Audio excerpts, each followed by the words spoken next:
m'a proposé un petit café pour détendre un peu l'atmosphère. Et ce café, on l'a pris du coup dans le salon de cette propriété-là.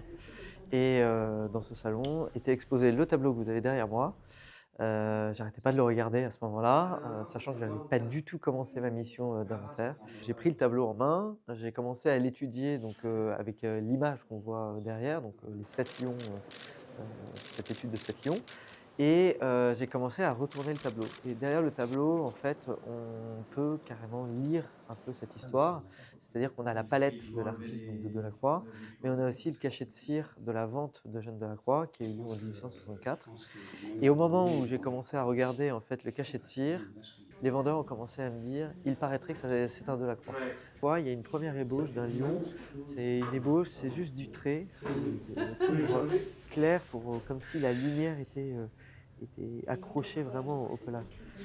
Et en fait, ce qui est assez rigolo dans ce tableau, c'est que quand on le regarde, on est fixé par ce lion, donc qui nous happe complètement dans l'huile. Et puis on a aussi ce regard de ce lion qui est un peu curieux, qui est un peu, comme si on l'avait dérangé en quelque sorte. 2 lions qui nous regardent, les autres sont tous assoupis ou en tout cas n'ont pas l'air de faire attention aux spectateurs. Et donc en fait, il y a une autre chose qui est assez étonnante aussi dans ce tableau, mais qui est très très caractéristique de cette huile. Donc sur le dos de cette huile, vous avez effectivement la palette du peintre. Donc vous avez des bleus, des rouges, des verts. Vous avez aussi tous les ocres en fait qu'il a utilisés. La palette de l'artiste qu'il a utilisée pour faire du coup l'étude de Lyon qu'on voit de côté.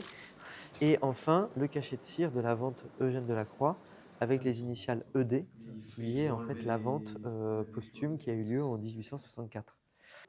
Et on a enfin le cachet de la vente de l'atelier. Depuis 1864, plus personne ne l'a vu. Il est passé de collection en collection. Et la première fois qu'il a été revu en public, en quelque sorte, c'est aujourd'hui. C'est aujourd'hui qu'on le présente réellement. Donc c'est pour ça que ce tableau est assez extraordinaire parce que ça fait depuis 160 ans qu'aucune personne, aucun public ne l'a vu.